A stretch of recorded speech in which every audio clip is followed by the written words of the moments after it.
Semakin panas dan terus bergulir kasus penetapan tersangka Sekjen PDIP Hasto Kristianto sehingga akhirnya Hasto melawan. Nah, ke kebun nangka memakai sendal. Cakep. Hasto tersangka kini nyiapin video skandal. Nah, apa kemudian maknanya, apa kemudian yang disiapkan? Sudah hadir bersama kami sejumlah narasumber yang kita akan bahas pada pagi hari ini, pemirsa. Rame studio pada pagi hari ini.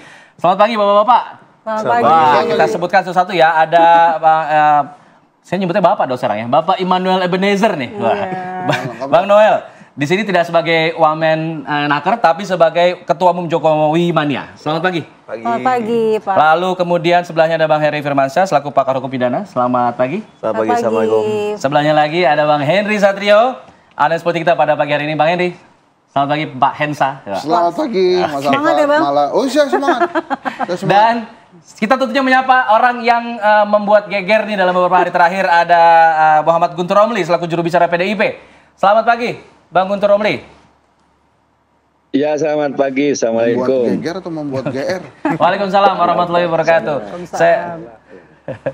Langsung deh kita ke Bang Guntur Romli. Bang Guntur, katanya ada puluhan video skandal pejabat negara yang bisa menghebohkan dunia politik Indonesia, dan bahkan lebih heboh dari Watergate di Amerika begitu. Ini video-video apa sebenarnya Bang? Apa sih yang disiapkan Bang? Ya, terima kasih Bang Alfad dan Mbak Mala ya. Jadi terkait puluhan video itu kan kemarin prosesnya itu memang direkam kemudian disiapkan oleh Sekjen PD Perjuangan Mas Hasto Kristianto. Ketika beliau sadar bahwa penetapan tersangka kepada beliau itu lebih pada bentuk kriminalisasi. Ini sebagai kasus politik ya, bukan kasus hukum. Kenapa disebut dengan kasus politik? Karena nggak layak disebut dengan kasus hukum karena pertama Hasto Kristianto bukanlah pejabat negara, bukan pejabat publik. Kemudian dalam kasus ini tidak ada kerugian negara sama sekali. Kemudian selanjutnya melalui fakta hukum pengadilan yang berkekuatan hukum yang sudah tetap, inkrah, tidak ada keterlibatan Sekjen PDI Perjuangan dalam kasus penyuapan Harun Masiku terhadap Wahyu Setiawan. Misalnya dari putusan pengadilan nomor 28 tanggal 15 Agustus tahun 2020, dalam amar putusan hakim halaman 160-161 dinyatakan bahwa segala uang yang diserahkan kepada Wahyu Setiawan merupakan berasal dari Harun Masiku. Tidak ada nama Hasto Kristianto di situ. Ini putusan pengadilan. Kemudian juga terkait dengan apa yang disampaikan oleh alasan atau dalam tanda kutip bukti yang disampaikan oleh Ketua KPK ketika menetapkan Hasto Kristianto sebagai tersangka itu sangat menggelikan atau menjadi bahan tertawan publik, tidak bisa disebut sebagai bukti ya hukum. Misalnya soal penempatan Harun Masiku sebagai orang Toraja di Sumatera Selatan. Ini kan bikin ketawa publik, apa masalahnya di situ?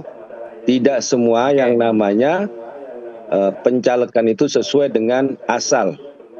Ya, Bung Noel itu kemarin calegnya itu di Kaltara, tapi asalnya beliau bukan di Kaltara, dan itu nggak ada persoalan gitu loh. Kenapa Harun Masiku yang orang Toraja menjadi caleg di Sumatera Selatan dipersoalkan, bahkan disebut sebagai bukti penyuapan oleh Ketua KPK.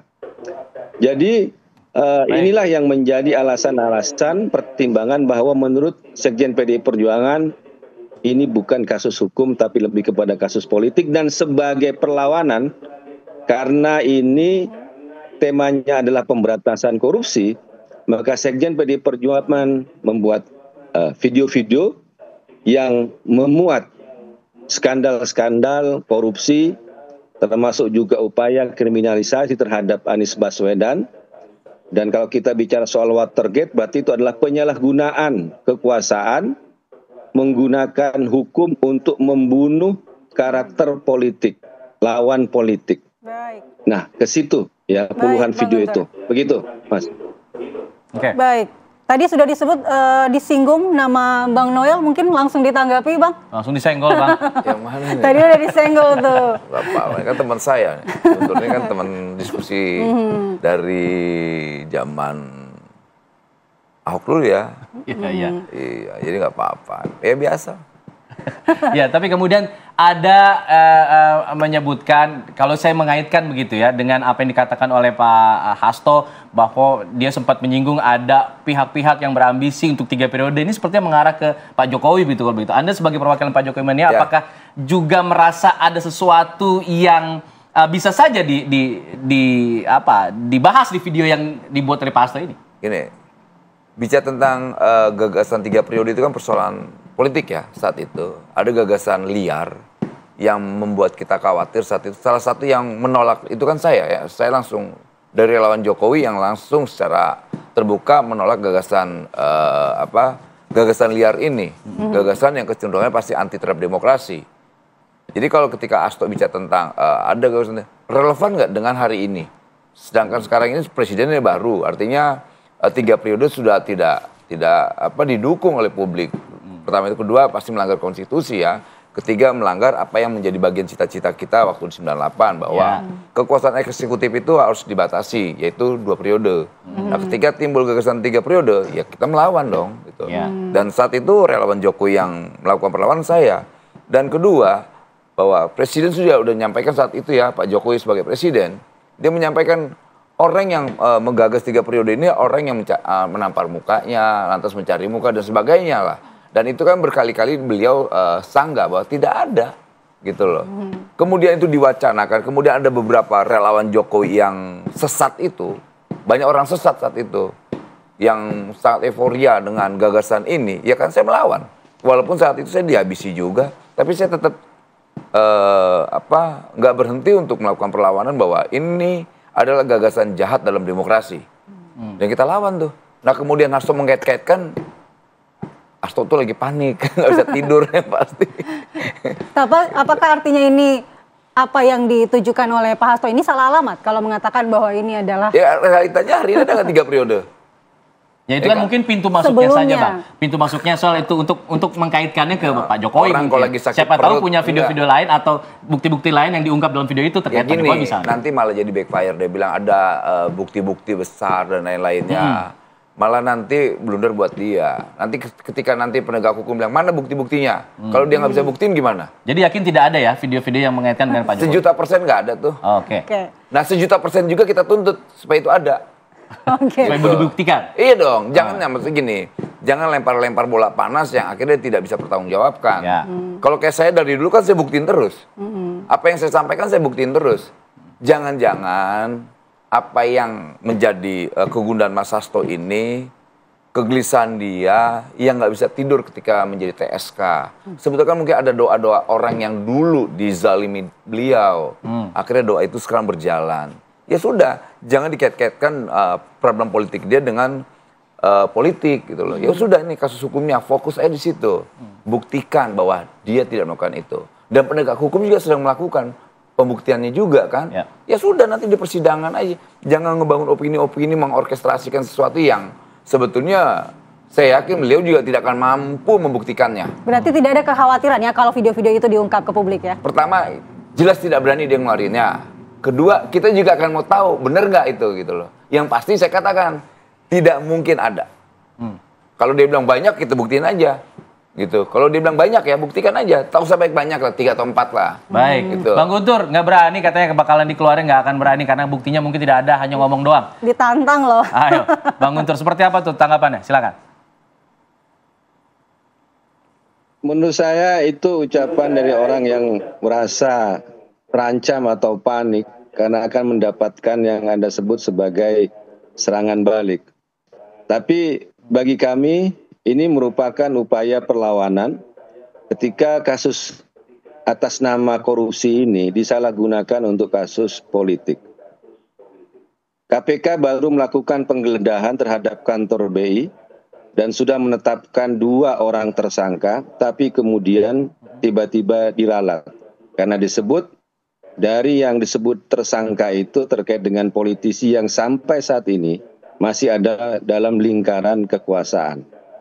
Kemudian juga kasus-kasus korupsi yang lain yang melibatkan kerugian negara yang disebut dengan triliunan, miliaran. Ada fakta pengadilan yang menyebutkan di situ ada Blok Medan, ada nama Bobby yang disebut di situ. Kemudian juga laporan pengaduan saudara Ubaidillah Badrun terhadap dugaan korupsi, ya nepotisme terhadap nama-nama yang disebut keluarga Jokowi seperti Gibran dan juga Kaisang. Sampai saat ini tidak ada tindak lanjut dari KPK.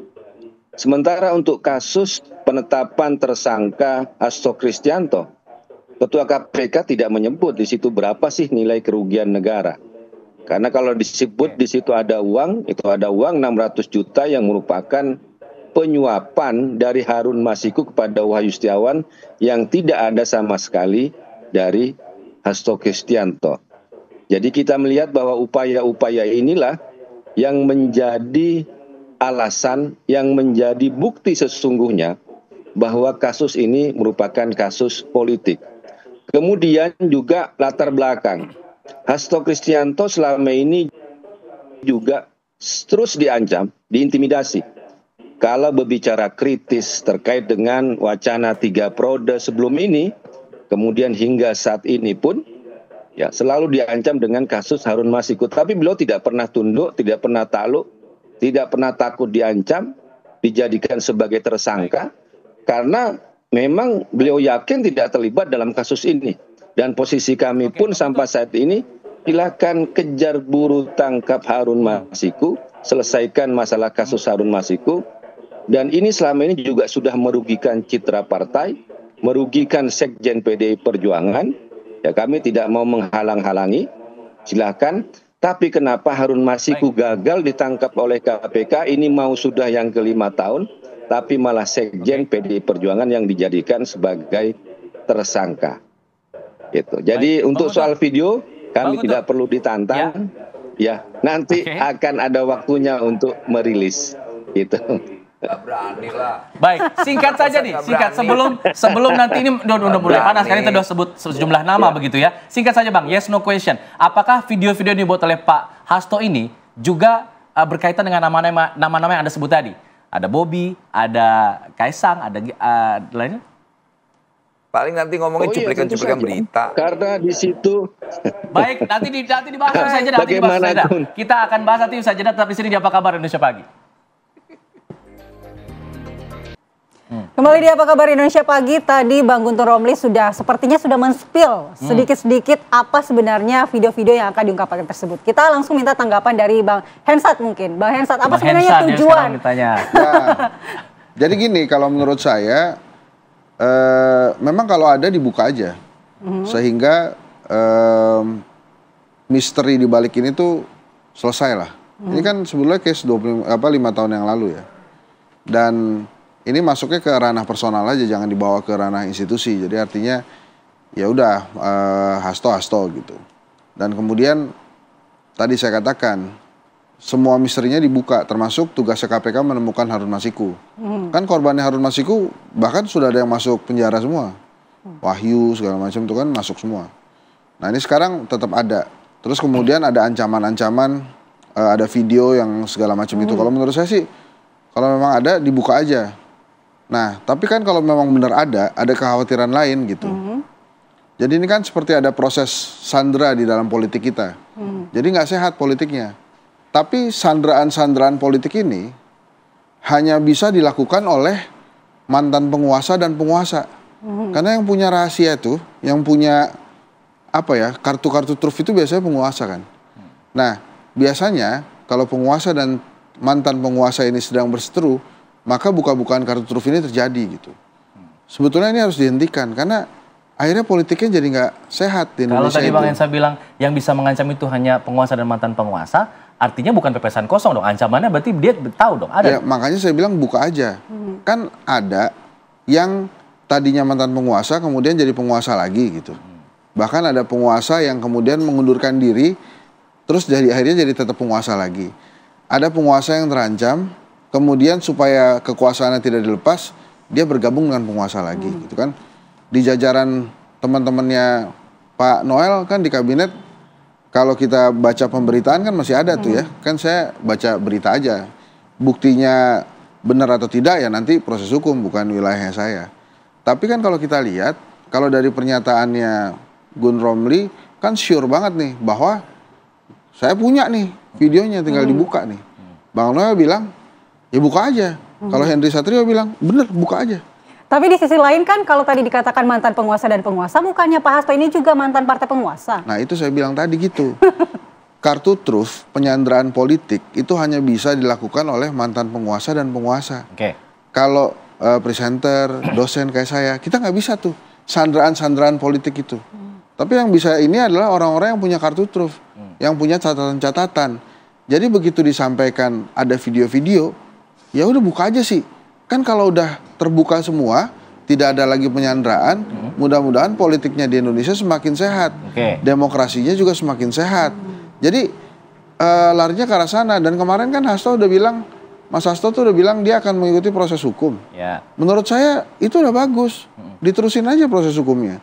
Yang menurut saya nggak oke nih ya, karena ada tadi penyanderaan politik gitu ya, antara mantan penguasa dan penguasa, akhirnya proses tersangka ini digantung gitu kayak lagunya Melly Goeslaw, sampai kapan kau gantung cerita ini gitu kan. Jadi dia akan gantung aja, ya udah dicekal terus-terusan, terus tersangka terus-terusan tapi tidak ada proses hukumnya. Kan itu sebenarnya nggak bagus tuh. Sementara masyarakat sedang disuguhkan hal lain yang juga besar, yang akhirnya tertutup nih gara-gara kasus ini. Apa itu? Yaitu korupsi 300 triliun cuma dihukum 6,5 tahun. Yang akhirnya para netizen mengatakan kalau gitu kami bersedia untuk korupsi 300 triliun juga. Kalau hanya dihukum 6,5 tahun. Nah kemudian dijawab kan, lu punya nggak akses ke 300 triliun gitu. Jadi beberapa hal ini larinya kemana-mana. Seperti menutupi berbagai hal-hal penting yang sebetulnya ada di masyarakat saat ini. Misalnya beberapa program lain yang mungkin akan diluncurkan di 2025 nanti. Jadi kalau saran saya, sekalian aja dibuka supaya tidak ada lagi penyanderaan politik ya, dan politik di Indonesia kembali menjadi politik yang baik gitu. Mas Heri, kalau memang dibuka ternyata ke publik, ada dampak hukumnya nggak untuk Pak Hasto misalnya? Ya ini kita belum bisa bicara jauh karena belum tahu buktinya apa ya.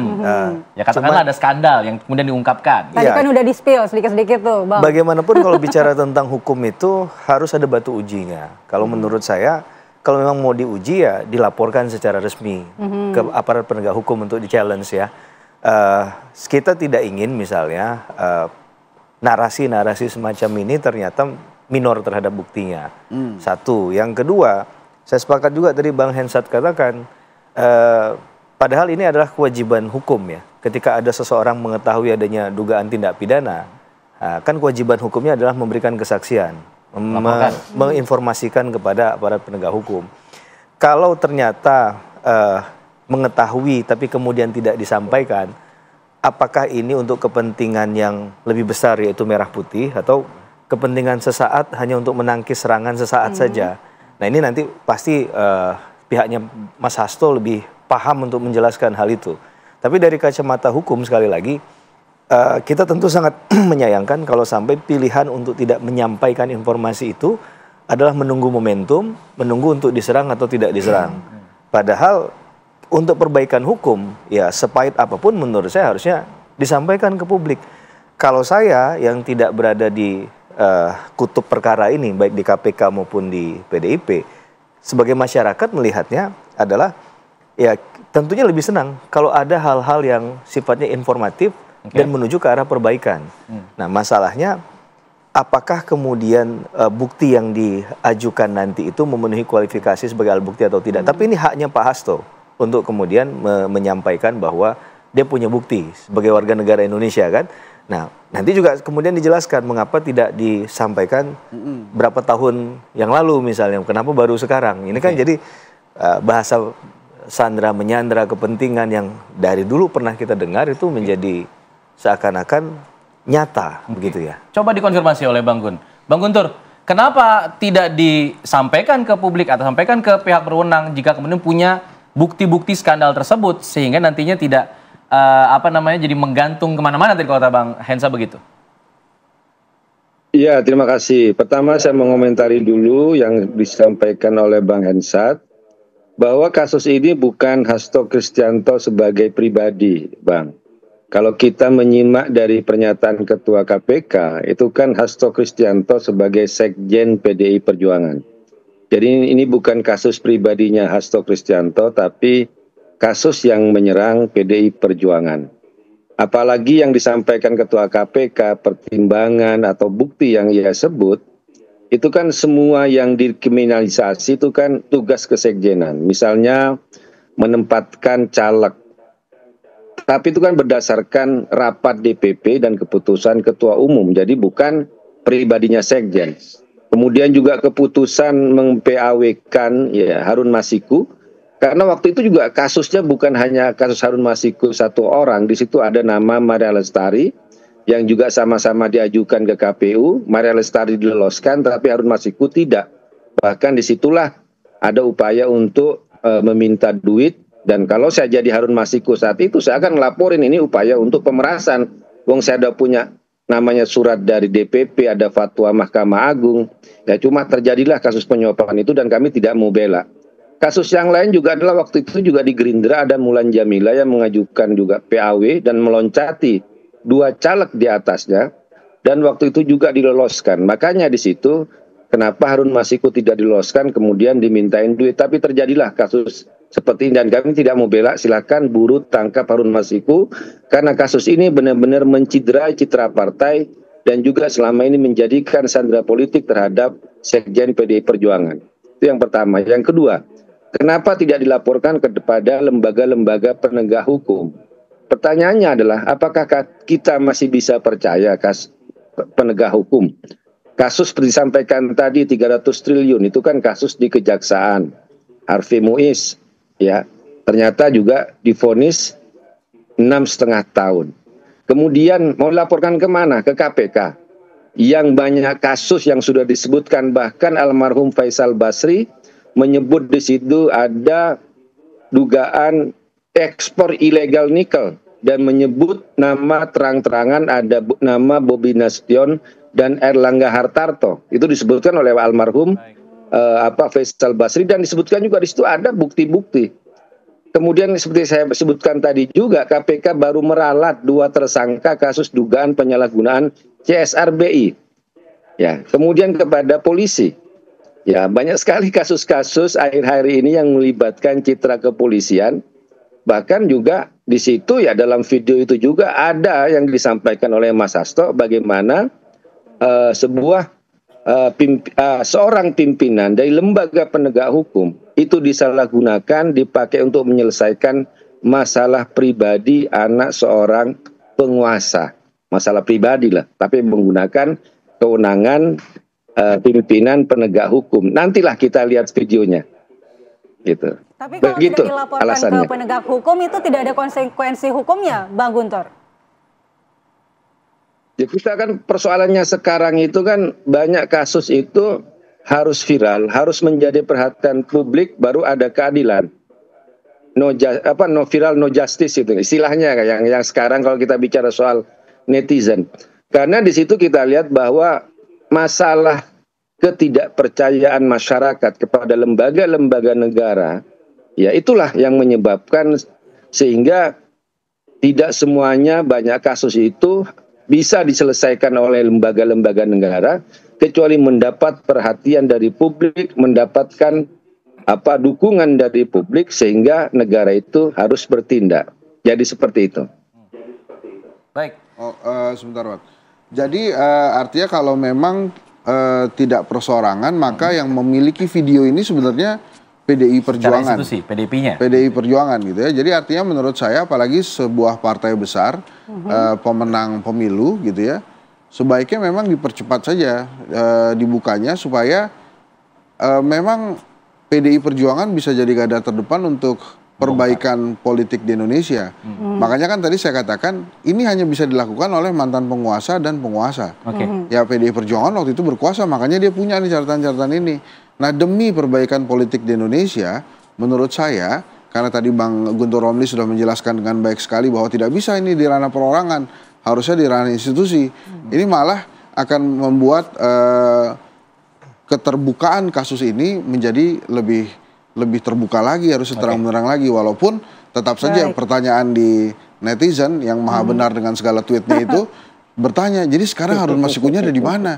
Masih ada di bumi atau tidak? Gitu, kira-kira gitulah. Substansialnya terlupakan. Itu ditemukanlah si Harun Masiku itu. Mungkin lagi nyamar gitu. Baik, nanti kita akan minta tanggapan dari Bang Noel dan juga Mas Heri, namun kita jeda dulu di Apa Kabar Indonesia Pagi.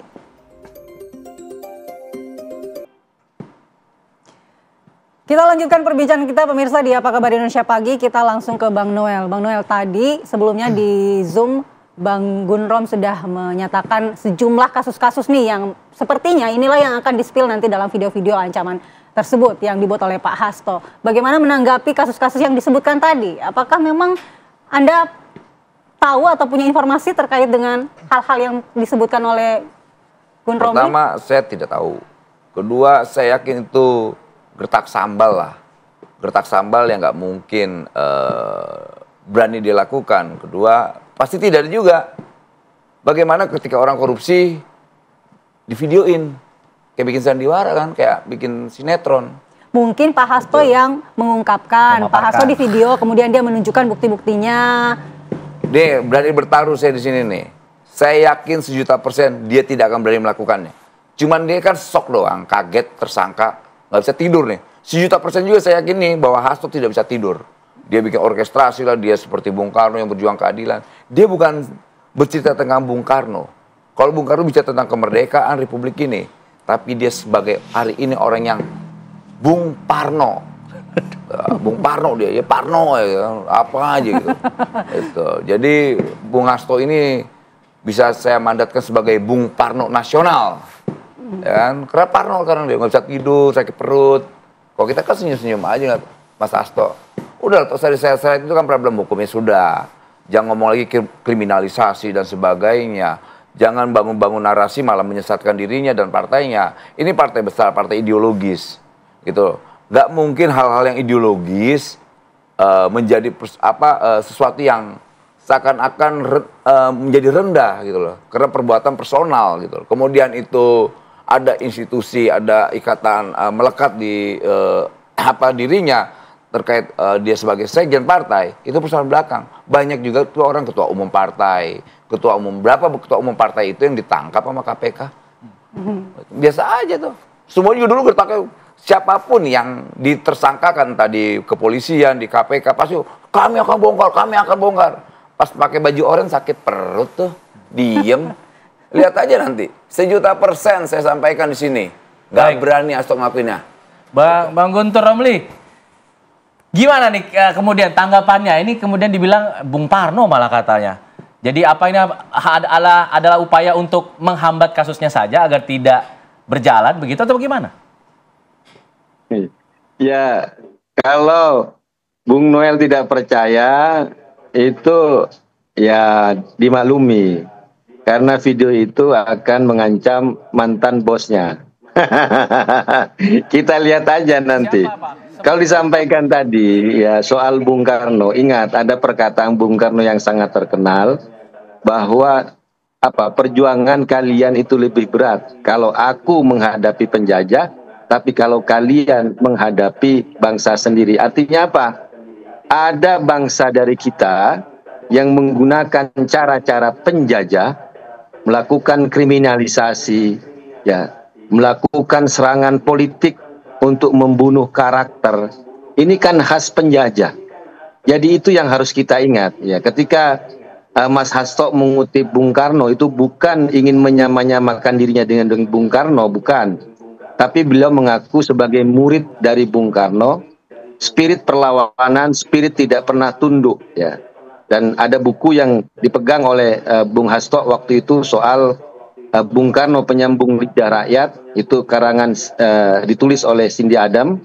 Bab 9 itu kan terkait bagaimana Bung Karno masuk penjara karena aktivitas politik ya, tapi dipakai dengan kasus hukum untuk menjebloskannya kepada penjara, dan suasana kebatinan itulah yang saat ini dihadapi oleh Hasto Kristianto. Tapi sekali lagi kasus ini benar-benar akan membuka publik terkait soal pemberantasan korupsi. Kenapa? Hasto Kristianto, Sekjen PDI Perjuangan itu dikriminalisasi dengan tidak adanya kerugian negara di situ, tidak ada bukti-bukti hukum yang kuat tapi dikriminalisasi. Tapi mengapa kasus-kasus korupsi yang melibatkan petinggi-petinggi negara yang kerugiannya triliunan miliaran malah ditutup-tutupi? Begitu, Mbak. Baik, mohon izin ke Bang Gun Romli, mohon izin semuanya karena durasi sudah habis. Jadi nanti kita mungkin bahas di Aki Pagi selanjutnya ya kalau begitu. Terima kasih semuanya ya. Sudah datang di Apa Kabar Indonesia Pagi. Kami harus tutup Apa Kabar Indonesia Pagi pada hari ini. Saya Alfa Tauhid. Saya Diko Mala. Sampai jumpa. Selamat berakhir pekan pemirsa.